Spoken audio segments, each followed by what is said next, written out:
Assalamualaikum warahmatullahi wabarakatuh. Kembali berjumpa sahabat medsos sekalian. Di kesempatan kali ini kami akan coba mengurai tentang penyebab yang jarang diungkapkan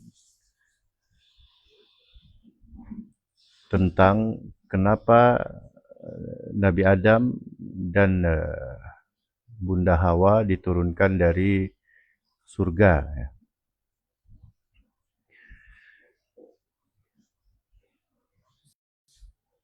Nah, kalau versi dari Islam, ya karena memakan buah khuldi.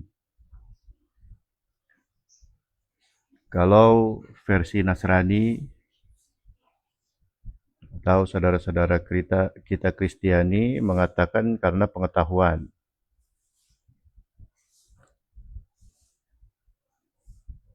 Ya di Yahudi pun tersebab buah khuldi ya. Nah nanti rahasianya secara ilmu hakikat mudah-mudahan nanti terungkap kenapa Nabi Adam bisa turun dan hikmah pelajaran apa yang bisa kita ambil. Ya di sini kami akan menyertakan referensinya ya berupa ayat-ayat Quran yang berkenaan dengannya. Baik, saya bacakan ayatnya, kemudian terjemahnya, kemudian ya akan kita urai ya, insya Allah. Yaitu dari Quran Surah Al-Baqarah ayat 30, dari awal mula penciptaan Nabi Adam, kemudian sampai diturunkannya dari surga dan segala kejadian-kejadiannya, dan Allah mengajarkan cara untuk kembali. Ya.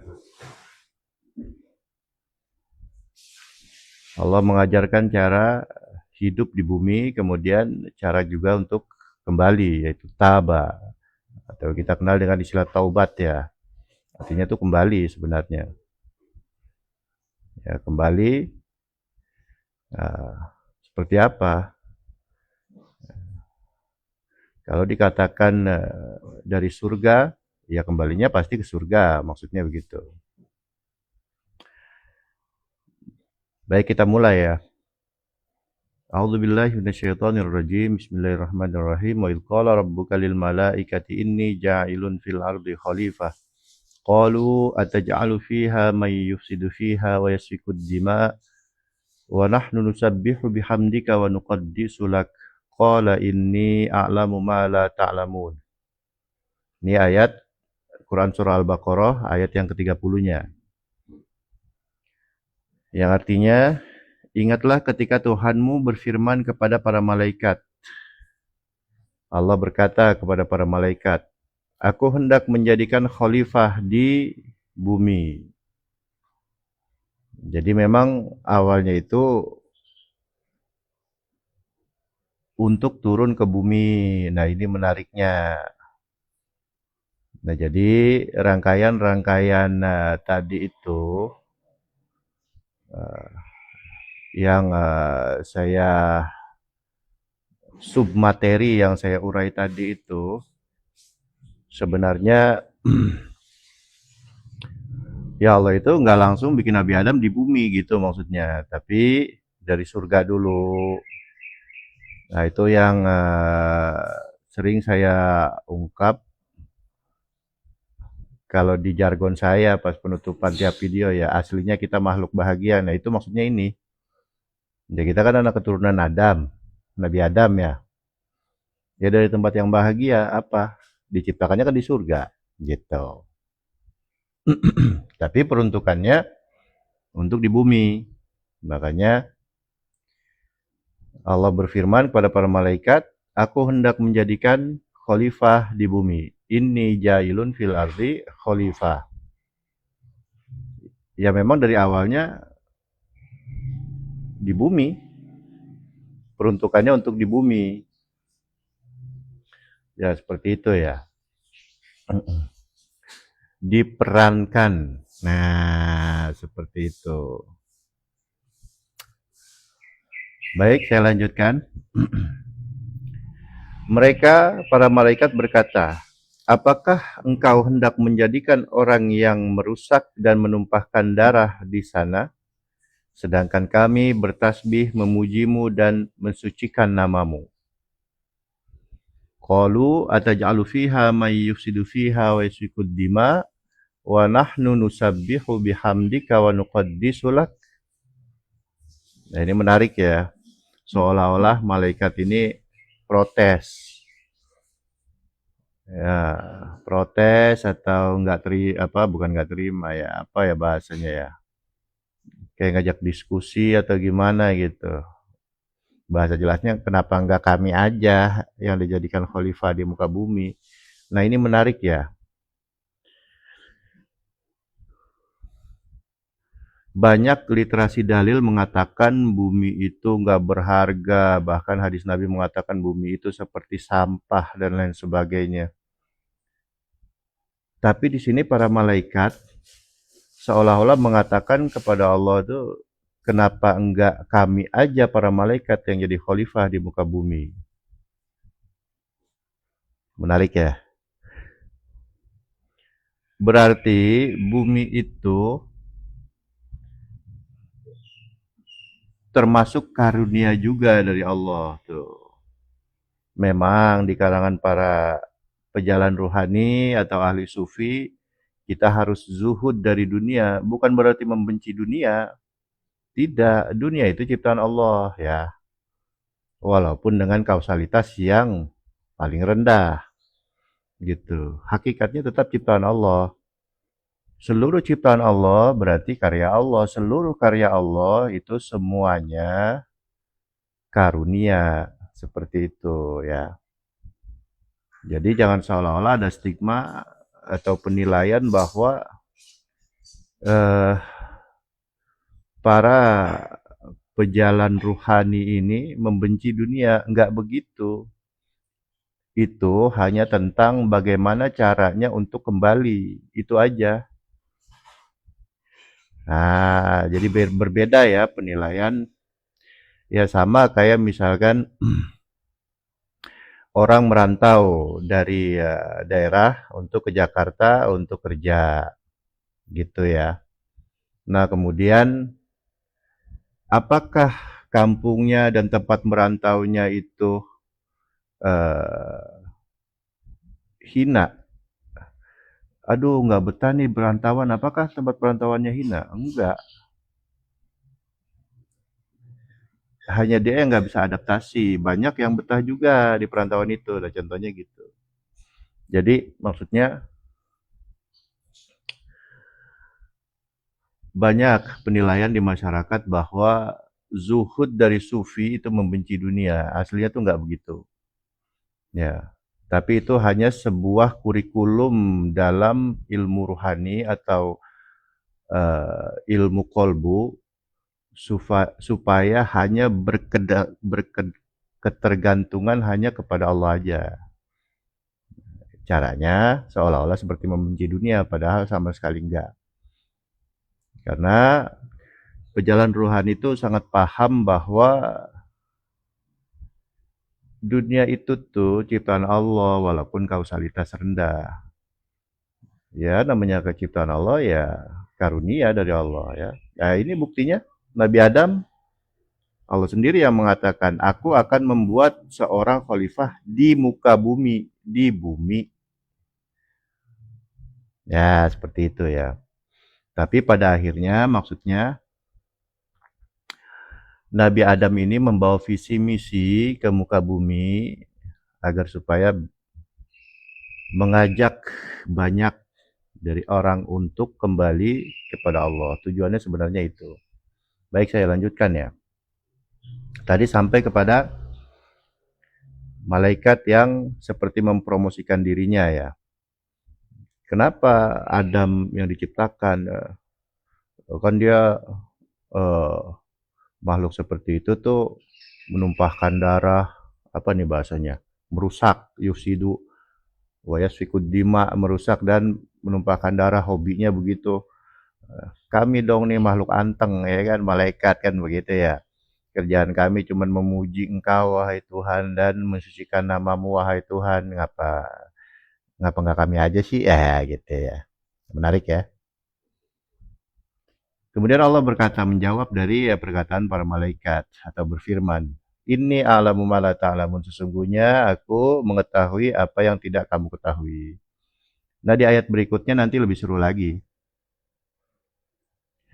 Ya, para sobat medsos sekalian. Nah, kemudian namanya ayat Quran itu, dia bukan ensiklopedia ya, jadi nggak detil menceritakan. Makanya saya kadang suka ngecaprak begini kan, habis baca saya ngecaprak gitu. Karena memang Quran itu tuh inti-inti dari tiap kejadian aja, karena Quran itu adalah sumber pelajaran. Sama kayak kita ngeliat Google Map ya kan, fokus Google Map itu nunjukin jalan, nggak nunjukin Indomaret di sini. Harganya mahal apa murah dibandingin Indomaret lainnya. Google Map nggak begitu. Dia peta tuh, peta itu langsung inti-intinya aja ya. Itu karakter dari Quran ya. Gitu. Baik, saya lanjutkan ya. Ini ayat ke-31 atau berikutnya. Wa 'allama Adama al-asma'a kullaha tsumma 'aradahum 'alal malaikati faqala ambi'uni bi asma'i haula'i in kuntum shadiqin. Bahkan Nabi Adam jadi pengajar untuk para malaikat. Luar biasa ya. Hai, sobat medsos sekalian. Moyang kita tuh aslinya tuh ngajarin para malaikat. Lu ngajarin siapa lo? Canda ya para sobat medsos sekalian ya. Artinya dia mengajarkan kepada Adam. Dia siapa? Tuhan sendiri yang mengajarkan kepada Adam. Ya, dari yang paling rendah dulu, apa nama-nama benda? Asma akullaha, seluruhnya. Apa? Adam ini ya apa namanya? Ini tas ya. Ini tas. Ini topi ya, ya topi. Ini eh dinding ya atau tembok ya. Ini apa namanya nih? Apa ini? Kanvas ya atau apa nih? Ya begitu dah pokoknya.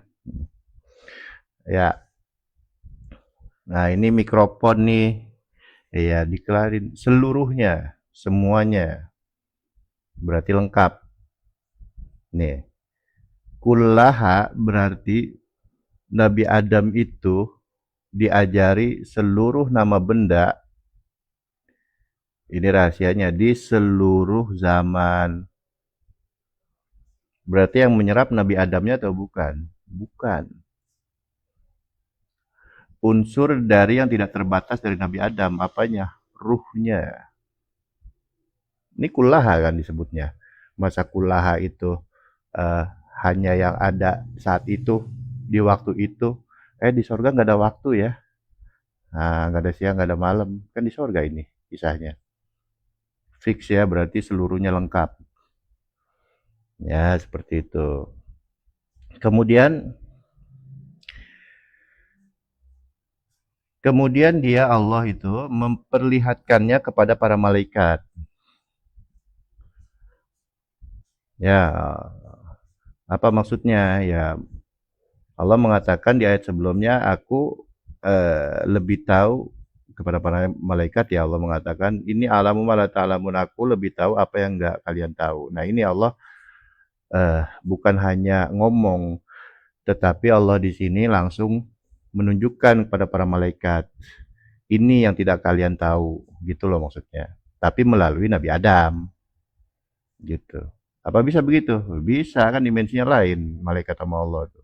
Malaikat Jibril aja ngantar Nabi Muhammad, ada batasnya Nabi Muhammad lanjut, malaikat Jibril batas sampai Sidratul Muntaha kan. Itu pemimpin para malaikat. Ya, baik saya lanjutkan ya. Dia Allah memperlihatkannya kepada para malaikat tentang Nabi Adam tadi ya. Seraya berfirman, sebutkan kepadaku nama-nama benda jika kamu benar. Ya, oke, malaikat tadi katanya pengen banget jadi khalifah di bumi.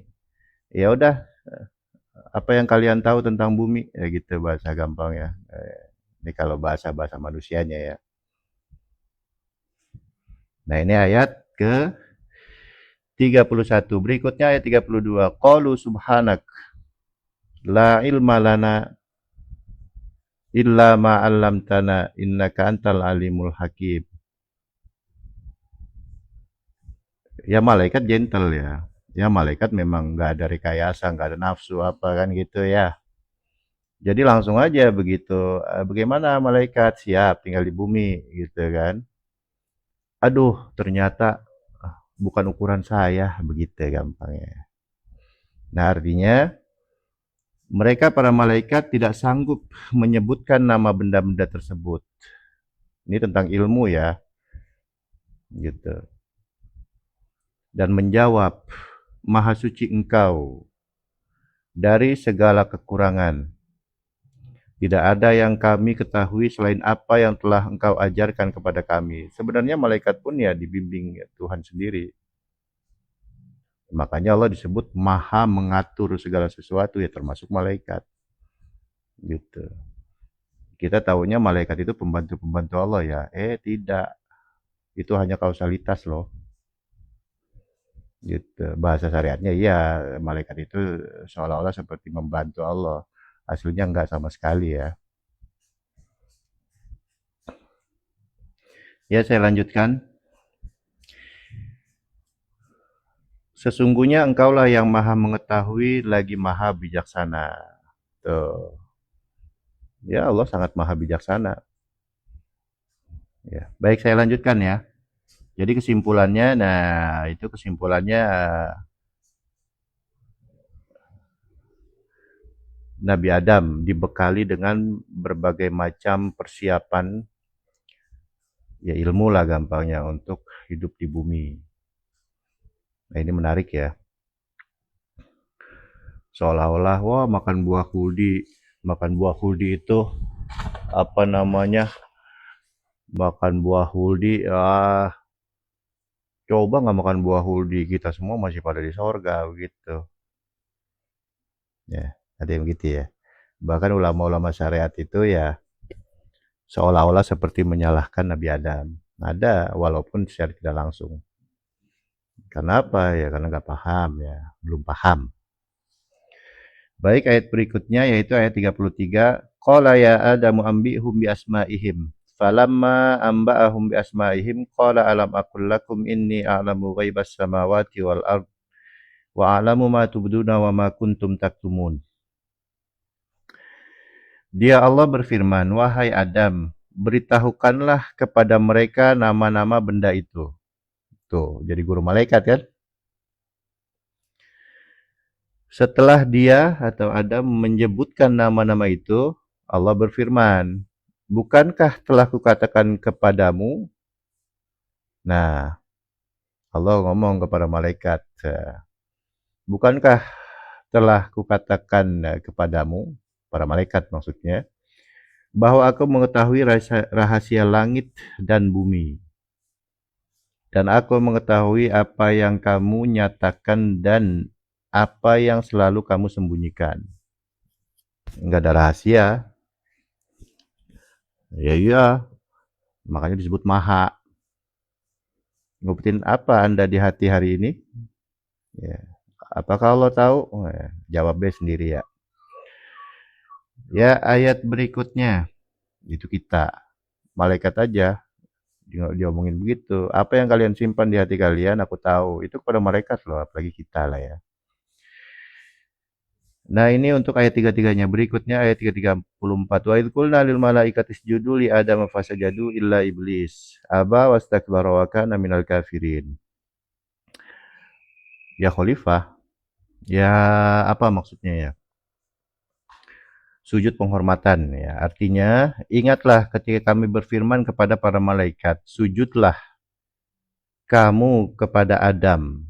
Allah yang memerintahkan kepada seluruh malaikat sujud kepada Adam. Maka mereka pun sujud. Malaikat ya sujud. Malaikat itu ya katanya diciptakan tanpa hawa nafsu kan gitu ya. Disuruh A ngikut, disuruh B ngikut. Allah yang nyuruh kan gitu. Tapi rupanya ada kecuali iblis. Dia menolaknya dan menyombongkan diri dan dia termasuk golongan kafir. Ya ini kalau dibuka runtunan dari detil-detil kenapa disebut iblis, kenapa ada iblis di sorga, kan seolah-olah ayat Quran ini menyebutkan iblis itu sudah di sorga. Tadinya bukan iblis ya. Kesimpulannya ya, dia pemimpin para malaikat tadinya. Ya, baik saya lanjut ya. Oh, kalau dikupas panjang sekali ya, sobat medsos ya. Ayat berikutnya, wa qulna ya Adam uskun anta wa zaujukal jannah wa kun kepada Adam. Wahai Adam, tinggallah engkau. Nah, di sini sudah langsung ada istrinya. Padahal prosesnya kan kisahnya kita sama tahu ya. Nanti dijelaskan di hadis atau ya banyak ya. Proses penciptaan dari istri Nabi Adam di sini nggak ada di Quran. Jadi langsung inti-intinya aja ya. Gitu. Rupanya Nabi Adam sudah ada istrinya di sini. Ya, berarti yang Siti Hawa dari tulang rusuk Nabi Adam nggak ada di Quran ya. Ya, jadi kesimpulannya bagaimana prosesnya Quran nggak menjelaskan itu ya. Wahai Adam, tinggallah engkau dan istrimu dalam surga. Makanlah dengan nikmat berbagai makanan yang ada di sana sesukamu. Dan janganlah kamu dekati pohon ini. Nah, ini awal mula dari proses turunnya Nabi Adam. Tapi itu pun di Quran tidak detail ya. Memang Quran itu ya masternya ibaratnya. Cukup inti-intinya saja. Nah, kemudian janganlah kamu mendekati pohon ini. Mendekati ya. Ya apalagi makan gitu maksudnya. Makan buahnya. Sehingga kamu termasuk orang-orang yang zalim. Zalim disebutnya. Ya, ayat berikutnya yaitu ayat ke-36 ya. Fa'azallahuma syaitanu anha fa'akhrajahuma mimma kana fi wa qulna ihbitu ba'dukum li ba'din adu wa lakum fil ardi mustaqarru wa mata'un ila hin. Lalu setan menggelincirkan keduanya darinya sehingga keduanya dikeluarkan dari segala kenikmatan.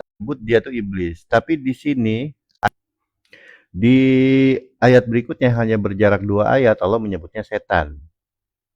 Nah, ini menarik ya. Kenapa Allah menyebut iblis? Kenapa Allah menyebut setan? Masih di dalam satu rangkaian kisah ini.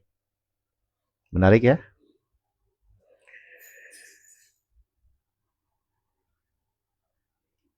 Kami berfirman, ya Allah membuat titah pada Nabi Adam dan istrinya ya Siti Hawa, Bunda Hawa ya. Turunlah kalian, turunlah kamu, sebagian kamu menjadi musuh bagi yang lain serta bagi kamu ada tempat tinggal dan kesenangan di bumi sampai waktu yang ditentukan. Subhanallah, luar biasa. Walakum fil ardi mustaqarru wa mata'un ilahin.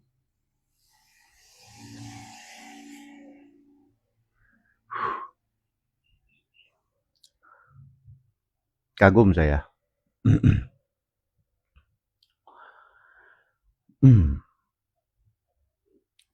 Jadi langsung intinya aja nih, turunlah kamu atau kalian berdua, sebagian kamu menjadi musuh bagi yang lain, serta bagi kamu ada tempat tinggal dan kesenangan di bumi sampai waktu yang ditentukan. Di mana kisah Nabi Adam dan Bunda Hawa memakan buah khuldi? Ya, apakah di ayat berikutnya ada? Baik, kita lihat ya. Fatalaqqa Adamu min rabbih kalimatin fataba alaihi innahu huwat tawwabur rahim. Oh, enggak ada rupanya ya. Ini ayat ke-37-nya sudah proses Nabi Adam untuk bisa kembali ya. Artinya kemudian Adam menerima beberapa kalimat dari Tuhannya. Lalu dia pun menerima taubatnya. Alhamdulillah ya. Sesungguhnya dialah yang maha penerima taubat lagi maha penyayang. Nah, kita coba lihat ke ayat ke-38-nya. Oh ya. Qul nahbitu minha jami'a fa imma ya'tiyannakum minni hudan faman tabi'a hudaya fala khaufun 'alaihim wa la hum yahzanun. Kami berfirman, turunlah kamu semua dari surga. Lalu jika kamu benar datang petunjukku, kata Allah, kepadamu, siapa saja yang mengikuti petunjukku, tidak ada rasa takut yang menimpa mereka dan mereka pun tidak bersedih hati. Ya, oh ya sudah lain lagi ya. Ya sampai situ. Ini kalian di ayat ke-38 dari surah Al-Baqarah ini kalian siapa? Ya, jadi rahasianya yang pertama di seluruh dimensi alam yang Allah ciptakan itu ada kenikmatan-kenikmatan itu satu. Nah, tentu harus ada pemicunya dari kenikmatan itu. Nah, di ayat ke-38 ini dijelaskan secara singkat ya, tapi ini inti ya. Qul nahbitu minha jami'a.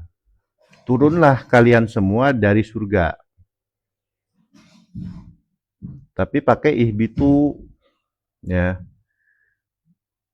Jadi dengan kata lain di seluruh alam-alam Allah itu ini semua di sini tuh yang ada di surga ya. Ya anggaplah malaikat gitu. Malaikat pun turun. Apalagi ya iblis ya atau setan ya. Gini ayatnya. Nah, tapi peruntukannya berbeda dengan Nabi Adam ya. Malaikat turun apakah diusir? Enggak. Apakah Nabi Adam pun diusir? Seolah-olah iya, tapi hasilnya enggak. Gitu ya. Nah, baik. Di sini referensi dari Al-Qur'annya tentang Nabi Adam yang turun ya ke bumi.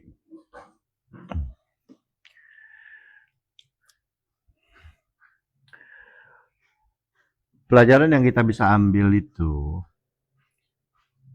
wa 'allama Adam al-asma. Nabi Adam itu diajarin sama Allah tuh. Maksudnya ilmu-ilmunya itu dari Allah. Nah, di Al-Qur'an itu ada di ayat-ayat lain penamaan buah khuldi itu bukan dari Allah tuh, tapi dari iblis. Bahasa promosi ya. Wah, ini buah keabadian. Itu bukan nama dari Allah tuh. Itu nama iblis yang menamakan itu. Buah keabadian. Coba baik ya kita cari referensinya ya. Nah, itu penamaan dari iblis, bukan dari Allah. Bahasa gampangnya ya bahasa promosi iblis lah. Namanya juga punya visi misi kan iblis untuk menurunkan Nabi Adam dan Siti Hawa ya.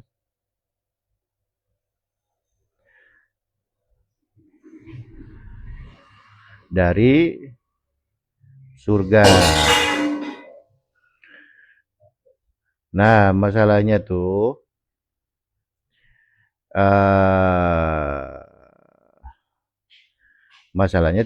apakah Berarti dengan kata lain,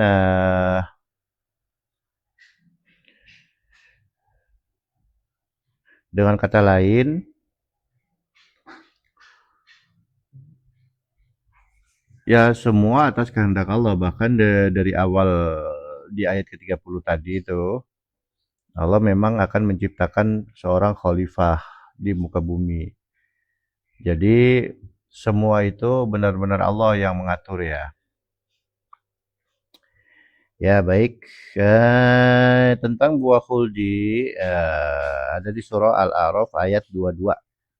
Coba kita lihat ya. Al-A'raf ayat 22.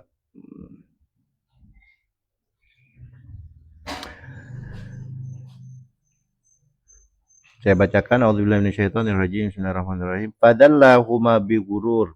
Falamma dzaqa asy-syajarata badat lahuma sawatuhuma wa tafiqa yakhsifani 'alaihima min waraqil jannah. Wa nadahuma rabbuhuma alam anhakuma an tilkumal syajarati fa aqul lakuma inna syaitana lakum aduwwum mubin. Artinya, ia setan menjerumuskan keduanya dengan tipu daya. Ya itu maksudnya. Jadi penamaan buah khuldi, ya ini buah khuldi loh namanya, kalau kau makan kau akan abadi di surga. Engkau beserta istrimu akan abadi di surga. Nah ini tipu daya ya, dari iblis ya, dari setan ya. Maka ketika keduanya telah mencicipi buah pohon itu, tampaklah pada keduanya auratnya dan mulailah keduanya menutupinya dengan daun-daun di surga. Tuhan mereka menyeru kepada mereka, bukankah aku telah melarang kamu berdua dari pohon itu dan aku telah mengatakan bahwa sesungguhnya setan adalah musuh yang nyata bagi kamu berdua. Jadi gini loh guys ya. Ya, berhubung penamaan buah khuldi tadi, kalau Allah hanya menyebutkan hadhihi syajarah, wala taqraba hadhihi syajarata fatakuna minadh dhalimin kan gitu. Hanya menyebut jangan kalian dekati, kalian berdua jangan dekati pohon ini. Selain pohon ini, kalian bebas menikmati apapun di dalam surga ini, kan gitu. Nah, dan iblis setelah nggak terima ya posisinya digeser ya. Berarti dengan kata lain posisinya digeser tuh sama Nabi Adam. Nah, ini sangat membutuhkan pemahaman hakikat sebenarnya ya. Dari seolah-olah kalau nggak kita memahami dengan pemahaman literasi atau kemampuan nalar, jadi rancu kesannya gitu. Nah makanya iblis itu tadinya itu adalah pemimpinnya para malaikat kan gitu. Nah kemudian akan Allah ciptakan secara nggak langsung di surga itu ya pemimpin baru. Memang di bumi, tapi di surga pun ya mengajarkan kepada para malaikat termasuk pemimpin malaikat kan gitu. Nah, berhubung sudah lama memimpin apa kan rupanya disuruh seperti itu polanya sama Allah pola barulah nggak begitu. Iblis nggak terima pemimpin malaikat ini, tadinya bukan iblis namanya kan. Ya, ya dari mulai nggak terima, ya, disuruh sujud, ya kemudian protes, kemudian menghasut Nabi Adam dan istrinya sampai berhasil, sampai Nabi Adam dan istrinya turun ke bumi dari level tinggi ke level rendah lah gampangnya gitu ya. Ya sampai Allah akhirnya kembali membimbing Nabi Adam. Alhamdulillah ya. Nah, kalau menurut saudara kita Nasrani, ya referensinya adalah tentu dari kitab yang diturunkan kepada Nabi Isa ya, Injil. Itu dikatakan ya mudah-mudahan di Injil Perjanjian Lama ya, dikatakan bahwa pohon buah huldi itu kias, hasilnya itu adalah pengetahuan. Nah, rahasianya tuh gini. Allah mengajari kepada Nabi Adam. Ini Nabi Adam nih. Allah dari dimensi yang lebih tinggi. Nah, kemudian diajari itu sama Allah tuh. Ya, bisa disebut wahyu, bisa disebut ilmu laduni atau apa. Nah, Allah melarang untuk mendekati pohon itu. Nah, pohon itu kias. Nah, begitu engkau memakan pohon itu rupanya namanya pohon pengetahuan, maka engkau akan memakai pengetahuan dari dimensi rendah. Nah, berupa apa? Sudah memakai otak akal tuh Nabi Adam. Nah, itu udah otomatis.